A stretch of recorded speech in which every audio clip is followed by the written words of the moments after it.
There is an indefinable, mysterious power that pervades everything. That power that can make a way out of no way. Today, in the world, there's so much suffering because of that one of prayer. My dear Lord, we come to you collectively in prayer today for your dear son, His Holiness Bhakti Charu Maharaj, who's hospitalized with COVID-19.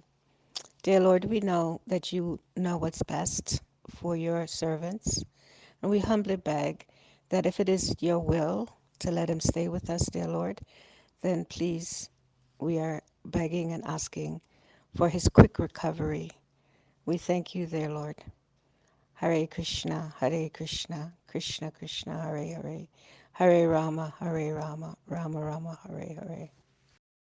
Welcome, everybody, to the Prayer Revolution. My name is Doyal. I'm happy to be here with you. We have a very, very, very wonderful, beautiful, special guest with us today. Her name is Vraja Lila. And she actually, you sent me a bio yesterday about yourself so I can learn a little about yourself. And I was just blown away about how you've lived your life and the things that you've done. It was incredible. I was just astounded. She began practicing bhakti in 1979, where she met Krishna devotees in the bhakti path here in New York City. I'm in Brooklyn right now. She's tuning in from a farm community where she lives in Pennsylvania, but is right here in New York City back in 1979. And within a year after her formal vows of commitment to the spiritual path, she was requested by her spiritual teacher, who is Bhakti Tirtha Swami, who we've referenced and quoted here often on the show, to go to West Africa to pioneer the spreading of spiritual values and Krishna consciousness there in Nigeria. And she lived in West Africa for almost 10 years, traveling and assisting and helping various spiritual community centers there. And she helped her spiritual teacher develop what's known as the Institute of Applied Spiritual Technology. And then in 1995, she and her husband, Ekavira Prabhu, they were requested to take on leadership roles in the farm community Gitanagari, which is where they are now. And it was there that her spiritual master left her body. She was a close associate and assistant of her spiritual master during his last days. And so many of us have heard stories from Ranat Swami, from others about his beloved guide brother Bhakti Tirtha Swami, who's his disappearance date was just recently. And so, I mean, the anniversary of his passing from this world. And so many friends I've seen all over social media and Facebook have been posting quotes and stories and videos of him. And so she's living there currently now. She's a GBC devotee care. She's on the GBC devotee care community. And her and her husband serve on the Grihastha Vision team, which is a marriage counseling leadership team for the International Society of Krishna Consciousness. And last but not least, you're also employed by USAID to teach mediation and conflict resolution internationally. And you travel worldwide teaching workshops on spiritual care, relationship building, graduated from Berkeley University, and you're a certified trainer in conflict resolution, mediation, and nonviolent communication. So I was blown away at all the things that you've done with your life, and it's so incredible. And we are overjoyed and grateful to have you here. It's just you and me this morning. Vera had a family outing that came up. You know, he's got a little boy now. Yeah. Baby boy. Yeah. You know that you have children? Do you and your, Yeah. I met him. Yes. Last time I was at Bhakti Center. Yeah. And so he's a little. So they had a family outing plan this morning, so he's not able to make it. So I get you all to myself, and I get you. and we got you all to ourselves. And so we are really, really, really grateful that you're here. And normally, as I mentioned, we say a prayer. We have a prayer that we start each morning, and then we discuss that prayer. And so I mentioned to you, we talked, if you would like to lead us in a prayer, we would love to hear from you. Well, thank you so much. I'm really so grateful to be with all of you. I see some familiar faces and some that I'm sure I will get to know as we go on. It's just wonderful that we can connect in this way. So, technology, so amazing. So we'll start with a prayer. And I believe you request everyone to close their eyes if they would like to. If not, just let's be together. What I'd like us to do is just enter our minds, bring our minds into that sacred space within our hearts. And if we can sit there, sit the mind there at this very sacred place in the heart. Sit there for a second. Rest our minds in this place.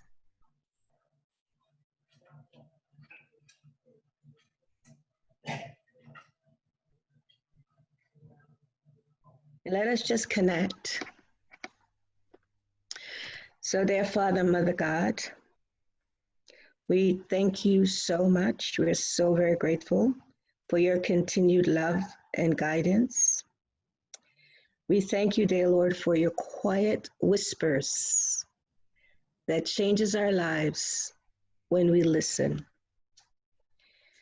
During this tumultuous time, my Lord, we're so much in a time of turmoil in the world, which we know is always going on at different times. However, my dear Lord, we're praying that somehow or other we can please have the strength and the courage to see people, places, and events through your divine presence. Please guide us and change us through your eyes. Please connect our hearts to your divine truths. Please focus on divine values and ethical attitudes that will help us to flourish spiritually, emotionally, and physically. Please purify our hearts and let us take steps that will guide us towards your plan for our lives. Please, dear Lord, help us with our battles over fear and anxiety. We're praying for courage to overcome our fears. We're praying for courage to be persons, friends, and loved ones that you want us to be. We thank you, dear Lord, for giving us the opportunity each day to develop a loving relationship with you. And we thank you for all the people that you sent in our lives from the time we were babies until now that are helping us in this growing process to develop this relationship and to express the love that you give to us, to others. We make all these requests knowing, dear Lord, that you understand and you know what's in our hearts. We're simply sitting there today. We've brought our minds to you.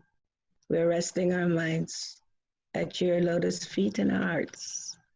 And we ask of all of these requests in your holy names. Hare Krishna, Krishna Krishna, Hare Hare, Hare Rama, Rama Rama, Hare Hare.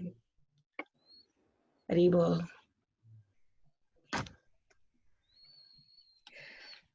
So when you're ready, please come back to us. Let's all bring our minds back to this space, this beautiful space that we're in right now with Dal Gauranga Prabhu, Doyal, who has so kindly requested me.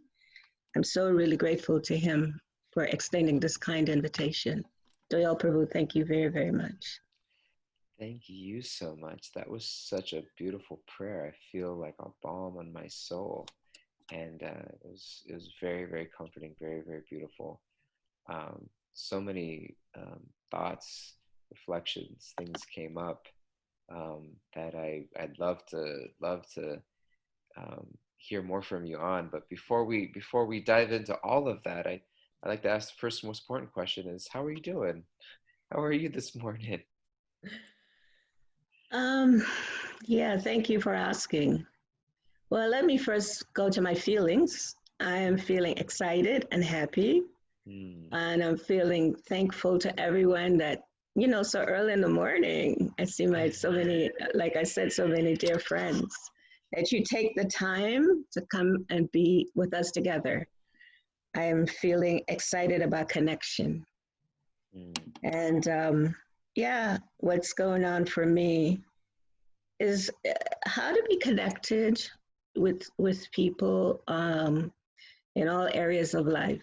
Mm. What is it? What is my purpose? My purpose is to bring love and to awaken hearts Mm. to the ultimate goal of all of our lives, the ultimate purpose, which is really to connect with God. That's our real purpose. And how we do that differs. So I do that through teaching conflict, through mediation, through marriage, through so many different things. However, my purpose is to love God and to love God's representatives and those persons that are here on the planet. So yeah, that's where I am today. How do I send that love? Mm. That's beautiful. You're sending it right now. We feel it. It's so beautiful. You've been doing this work of mediation and conflict resolution. I mean, it feels like every person in the country needs to talk to you right now, and learn a little something from you. Um, what was it that initially, was that something that throughout your entire life that you always felt inspired to do? Was there something that ignited that desire and passion in you, where you saw something, you experienced something that said, this is the kind of work I want to get into? Yeah, as you said, I had been living in Africa for about almost 10 years. And we were there as devotees, just kind of bringing the message of love of God to as many people as we could. Yeah. And after coming back to America, my teacher, my mentor, my guru, he wanted to develop a community in Washington, D.C. And that community, as you shared, was named the Institute for Applied Spiritual Technology, which means we apply all the things that we learn, right? And so in Nigeria, the first country I had been to as a young devotee in 1980, they were transitioning in government. Their government was transitioning from, they were transitioning to a democracy. And so they were having a lot of challenges in that transition. And so a friend of mine who was working there in Nigeria and with the government asked, would you like to go and help with this, with the challenges that this country is facing right now in this transition? And I thought, yeah, that sounds wonderful. That sounds like something that I would like to do, because I knew that I could teach mediation and bring some technology about God. Somehow I could put that in it, some kind of way. I would know how to bridge, the conflicts that they were having, because I understand, when we connect with people's hearts, that whatever tool that we use, if we can connect with people's hearts, that tool will influence their life. And so I accepted that request, and myself and another friend, we accepted the job from the US government, and we went to help in that country. That's how actually I started doing mediation. Wow, that's amazing. International, you didn't start small. Well, the other thing is that I had, God had arranged that I would, my whole life of practicing bhakti, I was always with other people.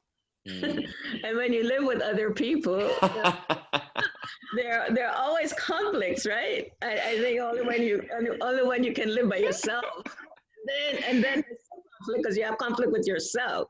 Yeah. So, so yeah, so in one sense, I kind of had been utilizing those tools, throughout my devotional life and still continue to do that, whether it's with myself, my own personal conflicts, or Yeah. whether it's with just one other person, or whether it's with many people. So Yeah. it's just extension. Yeah. You have a question. It's like, well, where does conflict come from? How does conflict arise? Well, if you have one person and put them in the presence of another person, you get conflict.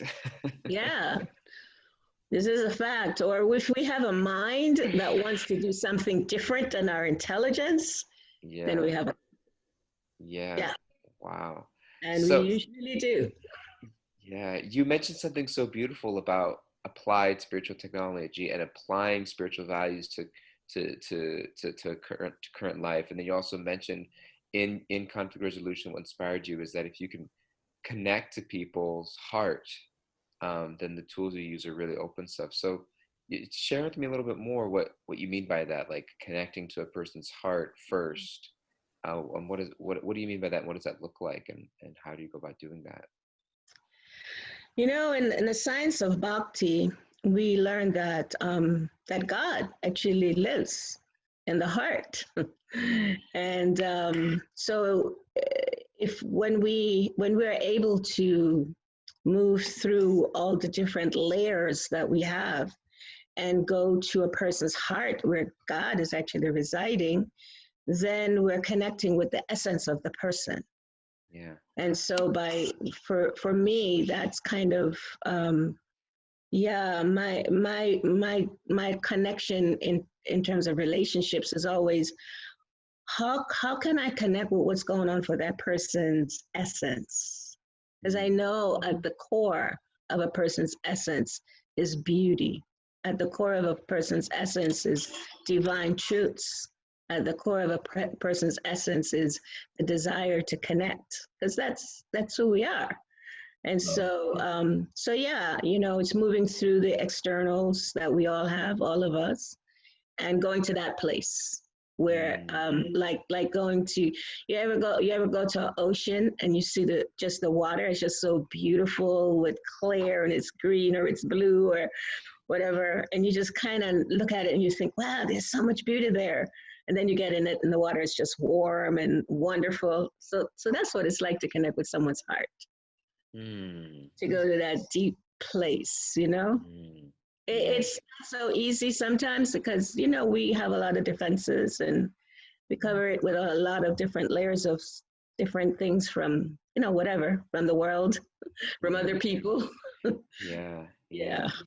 I mean, it sounds like that's what's needed today more than anything, is connecting with on that deeper level. But it seems like it's so hard, especially now with social distancing. Everybody's in a different place. We're not able to have face to face. We're not able to have hugs. There's not as many hugs going on in the world right now, and also as you mentioned in your prayer, so much turmoil going on currently right now in our country. And so, what are some ways that you might recommend, or that you practice, or that for people today, that how can we start to connect, especially if it sometimes feels like a one-way street, like you're trying to connect and offer to somebody else's heart, but they don't seem to want to connect to your heart. And so do you just, how does it have to be a two-way street, or can it just be a one-way street? And if so, how do we do it in today's world? Help us apply this spiritual technology. Yeah, it's a little more challenging. However, God is so magnanimous that we can't even begin to understand how His creation works. Who would have known that we would be able to start connecting through social media in the way that we're connecting? Hmm. You know what I mean? So, God never leaves us without a way to connect with our humanity. Never, Hmm. ever, ever, ever. And so it's just that we, as yeah, as with layers of different ways that we may think, we may not always use our intelligence to find ways to connect. However, there is always a way to connect. So one of the first things I always think about is the universality in humanity. And so now we are able to utilize social media, which I struggled with for quite some time. Mm-hmm. I did not want to use social media. I was like, no, it just seemed like no, why? I want to talk to the person, see the person. However, I have this dear friend that was so encouraging with me, and just encouraged me very, very sweetly to please start using social media. And now I find it as one of the greatest gifts that's given to us from the Lord at this time, and it can connect us for sure. That's one technology is to use technology. It's so amazing as you think of it, because this technology's always been there. You know what I mean? Like now we got Zoom, and we've got social media, et cetera, and we're doing all these podcasts and all. This particular podcast started right after quarantine hit, because people were wanting to connect and hear voices from the Bhakti Center, and hear voices sharing about not just what's going on in the world, but also just wanting to connect and hear voices. And so we started it then, but and now we have so many Zoom meetings, and we're connecting, like even in the Bhakti Center, we're doing programming, and there's people that are able to join in from all over the world that weren't able to before. And, Yes. it's like, we didn't need to wait for a pandemic to do that. You know what I mean? Exactly. It's like, you don't, sometimes it takes something so extreme and dramatic to catapult us into recognizing the tools that are already there and available to us. But so I was just reflecting how these tools were already there for us. We just weren't utilizing them, and how many ways of connection and positive things are there that I'm taking for granted or not taking advantage of.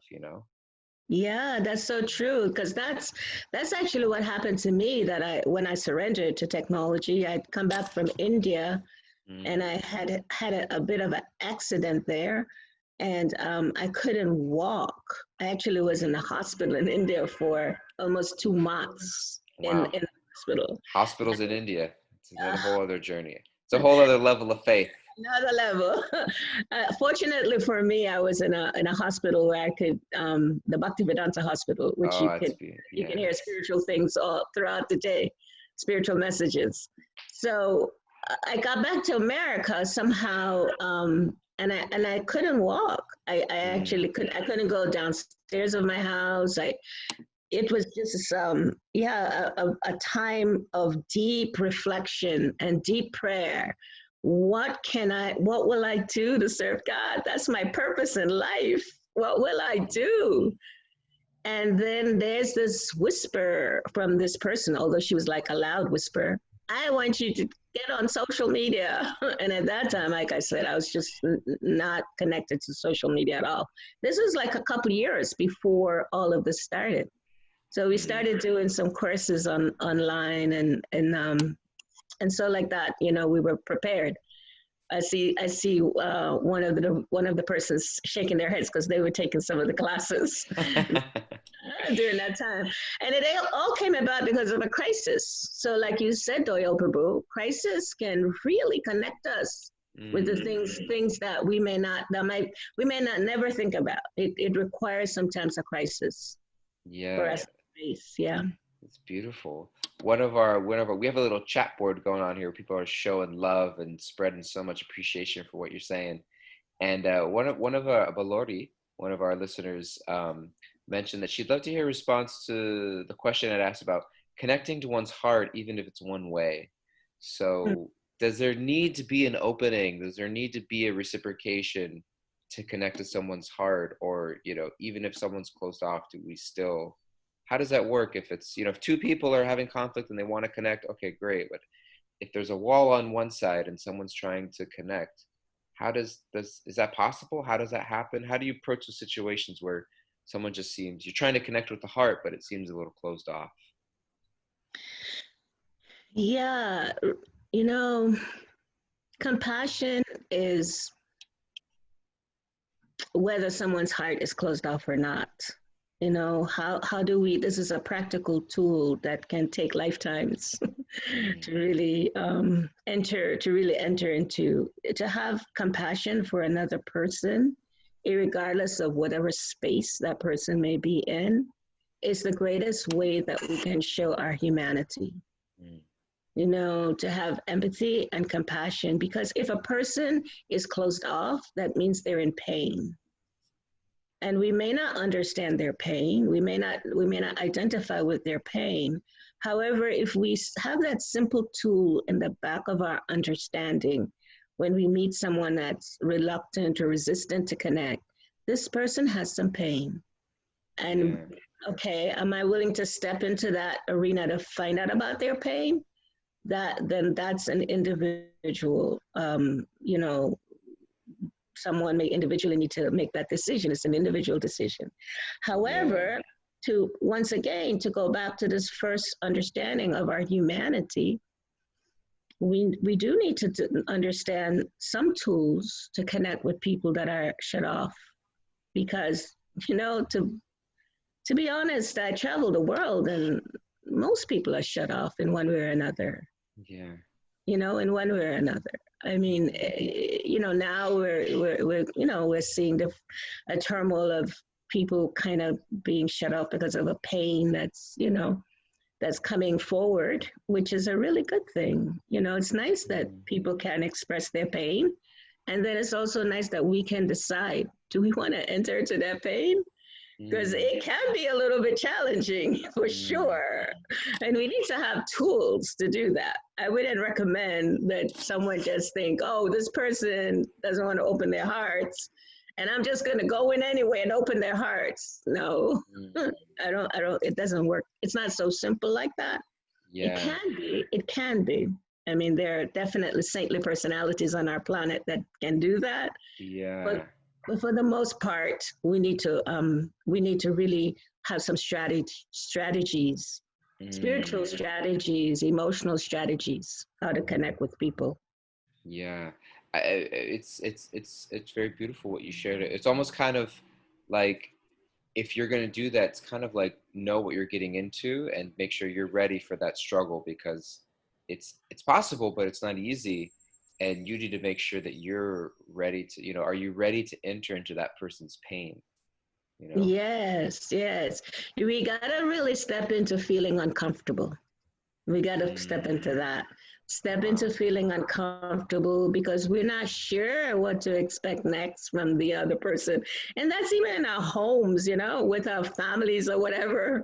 Sometimes, you know, yeah, you know, I do a lot of counseling and I know sometimes somebody just wake up in a day not, you know, not wanting to connect. And the other person might be like, what's going on? They have no clue. So yeah, we sometimes just got to step in the uncomfortableness. I don't think that's a word, but in any case, uncomfortableness of situations. Yeah, it is. I think it is. I'm going to use that word, uncomfortableness. Yeah, I don't think it's a word.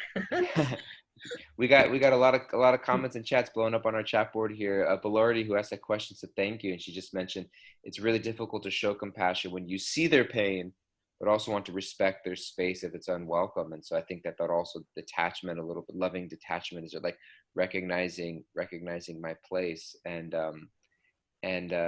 so I think that also we've discussed this a little bit on the show, that's where a lot of faith comes in, to recognize that, oh, like I may not be the surgeon this person needs in this life right now, but I believe that God is with this person, and I can at the very least pray that God be with this person. You know, as you were praying so beautifully this morning, it's like this idea that this person may need a loving connection in life, and it may not be able to come from me physically with them, but maybe I can pray that the right person in the right way, you know, please God, send someone in our life that they can listen to and hear from and connect with. And I think that's what you mentioned at the very beginning that was so beautiful, is that God never leaves us without a way for us to connect to our humanity. And so I think that like God is always with people, but like it's like, okay, so they may need space from us physically, but we can still, you know, pray that somehow some connection comes in. God in the right way at the right time will enter into that person's life. Yes, and I believe what's important is to acknowledge within ourselves first the person's pain, acknowledge it with compassion, and acknowledge it with empathy. I believe that the work that we need to do on the planet is individual. Each one of us need to, go within ourselves and see, how am I able to really connect with what is going on with this other person? Oftentimes, we are so cluttered inside ourselves. And so much toxicity may be there within our own self that it's hard to connect with another person because we got to work through the layers of stuff that's within us. And so for that, we need technology. We need spiritual technology. We need applied tools. Yes. We have a follow-up question that came in. This one came from my wife, Rasika Gopi, who's tuning in from Jersey. Hey, Rasika. Beautiful. Such a beautiful soul. I love you. She wrote, how can we as a spiritual community compassionately enter into the pain of racial injustice in this country for Black America? Okay. That's a question in everybody's mind, right? That's the big question. That's the big question. Yeah, we kind of, there's nothing new in the world, really. However, there's a little bit of a, what I might call new paradigm that we may need to enter into. And our communities are built on a foundation of diversity. And so it's important for us to learn now. I believe this is like the next phase about our diversity. What is it that's diverse about us, So it's a time for us to go a little bit deeper and a little bit closer. And that might require education about other people and their cultures and what they've lived through and, what the pain is that they may still be holding on to. And it may be that we just become listeners for that. Some people in the community may need to just be that, just a listener. Yeah. And that tool of listening is so key to healing another person. It's so key to making connections with other people. Oftentimes, we have so much inside we want to share, and we might not take the time to stop and say, you know what, let me hear what this other person, have going on with them. And so, yes, in communities, now the new paradigm is in education of who we really are in a social sense. And that's something in Bhakti we didn't always put much, emphasis on, because we saw ourselves as and we are spiritual beings. And, you were mentioning when we talked earlier about spiritual bypass. And so this spiritual bypass is like, we're not the bodies and we're not the mind, we're not the intel, we're none of these things. And that's our focus in Bhakti. And that's divine truth. At the same time, most of the people in the world are not so fortunate as we are to have even a drop of that divine truth. And so all of us need to learn more about each other. Like sometimes you'll hear devotees say, yeah, I have an Italian background. They're like, okay, what is that? What does that mean, because I'm from New York, I understand that. I know what that is because New York is diverse and you have friends that, from every different background. However, there are a lot of places where, in America, nobody knows what's Italian food. They eat lasagna, but they don't understand the background of it. They don't know, they don't understand like the tradition behind an Italian culture. And we don't take the time to do that. And I do believe that's the new paradigm. We need to take time, to really explore each other on a deeper level. I remember going once to Mexico with my teacher, my mentor. And some of the people in the temple wanted to offer my mentor some of the home-cooked meals, some home-cooked meals. However, at the time, this is many years ago, at the time, it was not allowed to offer the Lord home cooked meals from the country. And yeah, that was quite interesting because we do have a standard of what's offered to the Lord. And so as a result of that, we had to, it was kind of, revolutionary moment where we had to educate people about how important it is for those persons. It's in their country. It is their food. You know what I mean? So how do we connect on a deeper level so they can feel valued for just something as simple as that? So yes, we do need to connect on a deeper level. I don't know, Rasika, if that's totally answer your question. It's a little bit, I remember when I first went to Africa, I met with, there was a sannyasi there, Brahmananda Prabhu. He was one of the first, he was sannyasi at the time, one of the Prabhupada's first disciples. And when I got there was nobody there. He was the only person there. My guru, my teacher, my mentor, he actually kind of dropped us off, told us, okay, he sent us there on a one-way ticket. However, Brahmananda was there. And I remember one of the first things Brahmananda did was to take us into the community of Africans and really let us connect, to sit with them, talk to them in their homes, and get to know them. And I found that so key. So when they would start coming to the temple, it was already a relationship that was being set up, with them. And so they felt cared for. Somebody cared enough about me to come and visit my home and see how my family lives and, what we eat. So many times we would sit and actually eat with them. And, and it was different. However, we were open to letting them know we care, letting the people there know we care. That's beautiful. I mean, when I heard that you were in West Africa for 10 years, so many questions. Just wanted to hear more. What was it like for you in those 10 years and being there, trying to share spiritual values, but also connecting with people on a personal level?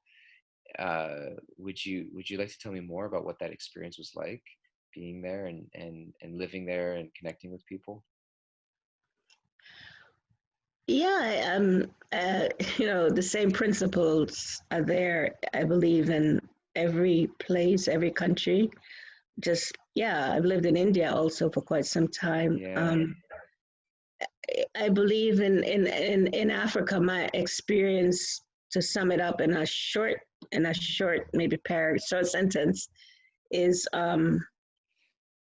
again, connecting with people in their hearts. That's like such a key principle for me. We traveled all over West Africa and there were no temples in many of those places. Yeah. I remember just going to, some places where we didn't even have a house to live in. Wow. We would cook outside and, and with fires. However, what I found is to know what our purpose is. What is our purpose? And for me, the purpose of my life has always been to connect people with something that brings joy and something that brings happiness in their life. Even before I was, a devotee of God or serving God, I always had that purpose. How can people be happy in their life? How can we experience joy? Life does not have to be miserable, and it's not supposed to be miserable. And so in Africa, that I believe is something that kept me there for as long as it did, is that I wanted to share joy, and I wanted to experience whatever joy they might have been experiencing in their life. Because people with culture, they have some high principles, very high principles. They may not fully have a relationship with God. However, there's so many things that I learned from that culture, and continue to learn. Yeah, I hope that's helpful. I mean, that's a whole, like I don't know, that's a whole day of workshops or something, speaking about being in Africa. But in general, the people there were so eager. They were so eager to learn God, to go deeper with God. So eager, and so yeah, that's the beauty that I take away from there. That's so beautiful. Yeah, thank you. I'm just gonna keep rolling with some of the questions that are coming in. One person mentioned that you've been mentioning about some various tools that we could be using. Could you guide us as to where we can learn these tools? What are these tools? Where can we learn them, and what are they? There's so many tools. However, if we can begin with empathy, developing an empathic and empathetic heart, if we can begin with understanding more about compassion, having compassionate dialogues with each other, if we can understand a little more about listening to the other person, and perhaps, being reflective to walk in the other person's shoe, and to maybe just visualize what it might be like in the other person's shoe. These are all tools that we can apply on a daily basis. And you can, if you want to get some classes, I'm sure you can contact the Bhakti Center, Doyle Goranga, Doyle Prabhu, or you can go to our Inter IFAST website, and we do offer classes there. So you're welcome to do that. Rasika, would you, I think Bryn had to leave, do you want to write some of that stuff, the website, et cetera, in the chat board? You can put that there in the chat board. People can have that reference for her website. That's beautiful. Thank you. Yeah. And developing qualities that are reflective of our humanity. And I had written a few qualities that I thought are really important. We did this devotee care, we wrote a manual for devotee care. It's a course that's offered in Mayapur every year. And some of the principles that we came up with for caring for each other are very simple. However, they're very impactful if we practice them in our lives. And we had like 6 values, which is empathy, integrity, expertise. Expertise means not that we think we're perfect. However, we try to do things with care, gratitude and generosity, affection and love, wisdom, and learning from the scriptures, learning from the scriptures. And so, and our principles, these are some basic principles of caring for each other, is developing a positive sense of belonging. We need that so much in this world right now. People are struggling, and people are having pain because there's no sense of who we belong to, where we belong. No, people just don't have that connection. They don't belong anywhere. And so we really need to know, where do we really belong? Where's our real home? Is this our real home, this chaotic, crazy place? This is what it is. This is what I have to look forward to for the rest of my life. So loving relationships, these are courses that we can really teach with many principles. Empathetic listening, serving each other, and again, hearing from scriptures. These are so important. And then we can break these down into smaller, values such as truthfulness, forgiveness, equality, not equality necessarily of physical concerns, equality of understanding that we are spiritual beings. And what does that mean? We may be different in so many aspects of our physicality and so many aspects of our emotions. However, we're one in spirituality. We're one in knowing who we are. So culturally, we may be many. Culturally, we're so many. We're so diverse. But spiritually, we're one. Spiritually. And so compassion, tolerance, humility, purity, faith in God's divine service, these are basic values that we can apply in our lives. And we can actually have courses on these values. we got to get you teaching we're gonna, after this I'm gonna reach out. We got to get you teaching a course for the Bhakti Center for all of us about these things. I'm getting some nodded heads on the chat boards and some, yeah, we got to get you doing that. I have one more question that came in from our good friend. It's a little bit of a different direction, but it's from our good friend Trisha, who lives out in Pennsylvania, and and so she was like, I'd love to hear about the farm in Pennsylvania and the connection to the earth as it relates to the Bhakti path.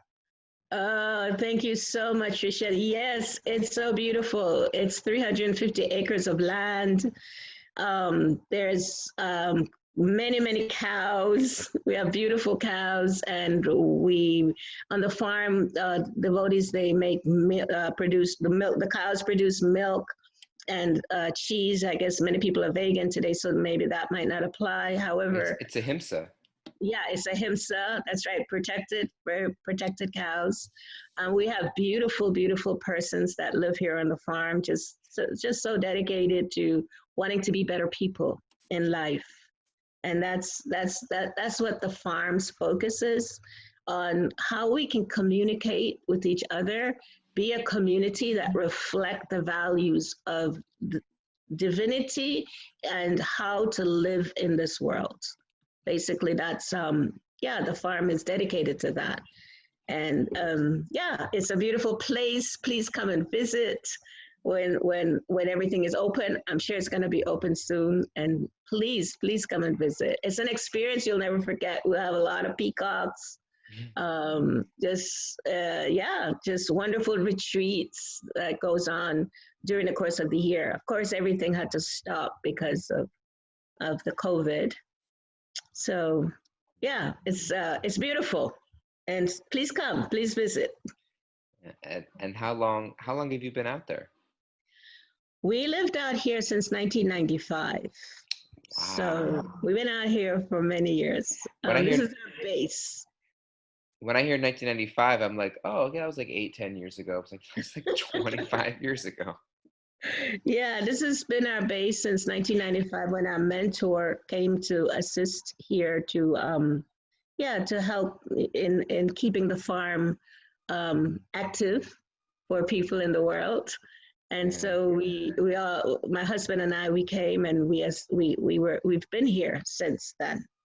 Wow. And we travel a lot. We were traveling a lot, and we do, go and stay sometimes at one point we were living in India for 6 months, and then here for 6 months.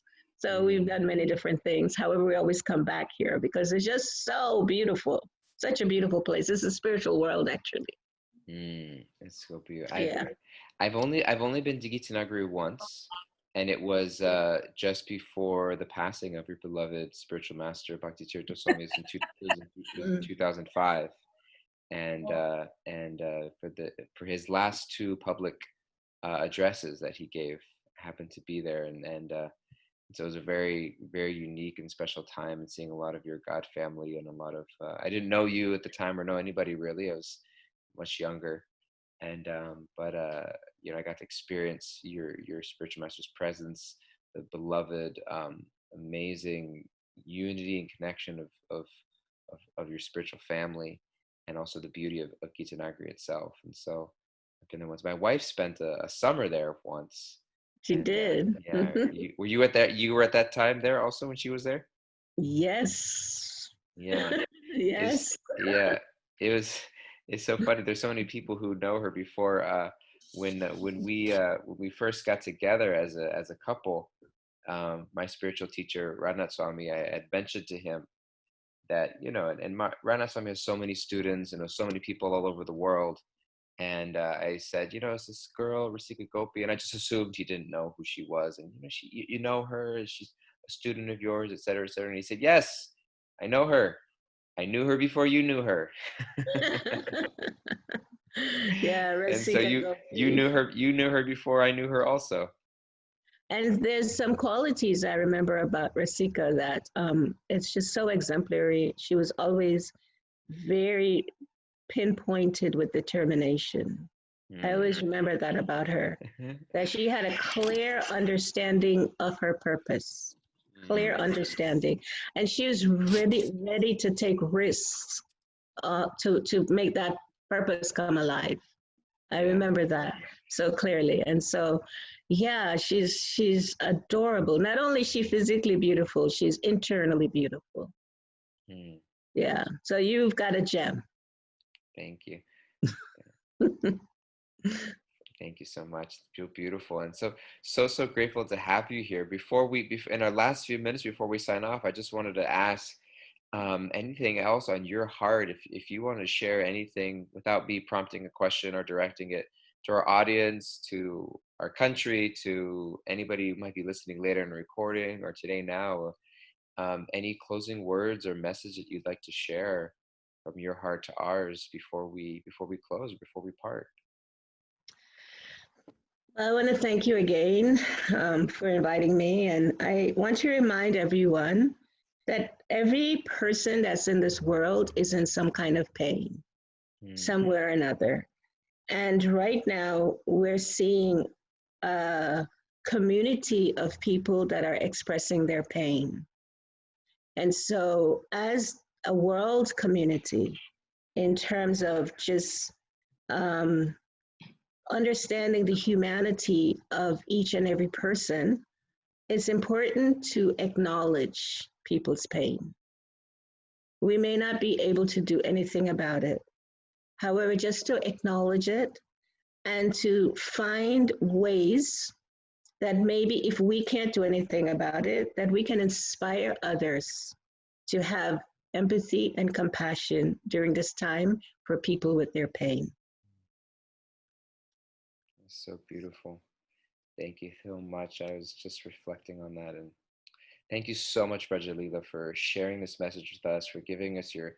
I said this to you yesterday when we were talking on the phone a little bit, just to prep for our time here today. That just being in your presence is so calming, and just hearing your voice. There's such a depth to your being that I can feel even virtually through social media. I can feel it, and I feel like in addition to your words and your wisdom and your and everything that you're sharing that's been so helpful, just your presence and your demeanor, that you mentioned something that we really have to connect, that transformation is something that takes place on an individual level, and we have to connect to ourselves first to connect with others. And I could see that's a journey that you've taken.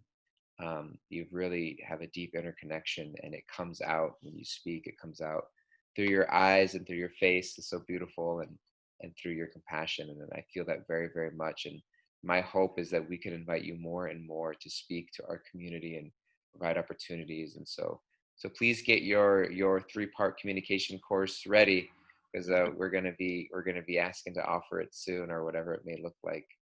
But I'm so grateful to be connected with you. My wife told me this weeks ago. She's like, "You got to get Vraja Lila on the show. You got to get her. You got to get her up there." I was like, "She's super busy. I don't know if she's gonna come." It's a fun. Our good friend Lila. I don't think she's listening later. She helped arrange it. So thank you so much. It's really been a pleasure, and I feel fortunate to be connected with you and to know you. I hope we can continue to be in touch. So thank you so much. Thank you for developing such a beautiful community. Thank you, and thank you for all your community members that's on the call today. I am deeply grateful. I'm deeply honored that you would take your time to be here. And thank you, Doyle Prabhu, and you're keeping the pulse of what's needed in the world. Thank you very much. Thank you. Bye, everybody. And now that we've officially ended our podcast, what I do is I've unmuted everybody. And if anybody wants to just share their love and appreciation for Vraja Lila, say hi, you're welcome to, or you can unmute yourself, or feel free. Hi, thank you so much. It was beautiful. Thank you, my love. Thank you. Thank you. Thank you. Hey, Vraja.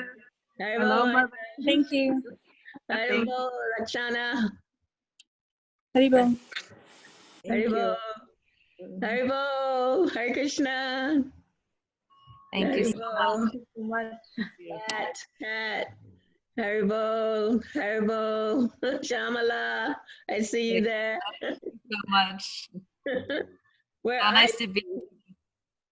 I'm in outside of Ithaca, New York, right now. Haribo. Wow, you're in a beautiful place. Yes. With you and all of you here. Hare Krishna. Haribol, Martha. Haribol, Dayal Prabhu. Doyal, Doyal. Hare Krishna, Hare Krishna. Okay. Take care, everybody. Bye-bye. Karen, Monique. Monique, Haribol, Hare Krishna. Oh, Haribol. good to see you, Mother. Thank you. Good to see you. Wow, I haven't seen you in a while. I know. Oh, are you in Vrindavan? Yes, ma'am. I'm back. Yes. Beautiful. Thank you so much. Harmful, Mother. Hare Thank you for Krishna. being an inspiration and guiding us all, especially Black-bodied young ladies and men. So thank you so much, Mother. This was You highly know, needed. we're all reflections of each other. We're all spiritually reflecting each other. Oh, oh, Krishna. Thank you. We're, Haribol. we're grateful to be a part of a spiritual family. Yes, ma'am. I hope to see you soon. Actually, I think I might. This summer, we're going to head down there. So Wonderful. yeah, I'll let you know. All right now. Yes, Have a looking good day. forward to that. Okay, Pankaj, thank you so much. Thank you. Pankaj Kapoor. Hari Hari. Haribol. Hari Looking Hari. forward to connect more with you. I miss you and would love to have more regular association with you. Yes, we got to do this, Rasika. Definitely. I would love that. I'll reach out to you maybe by email or I'll connect through Lila. Yeah. Let's do this. You're in my Okay. heart. You're in my heart. Oh, thank you so much. I feel you. Thank you. All right. Signing off. Haribol. We'll be in touch. Haribol. Hari Hari. Hari Bol.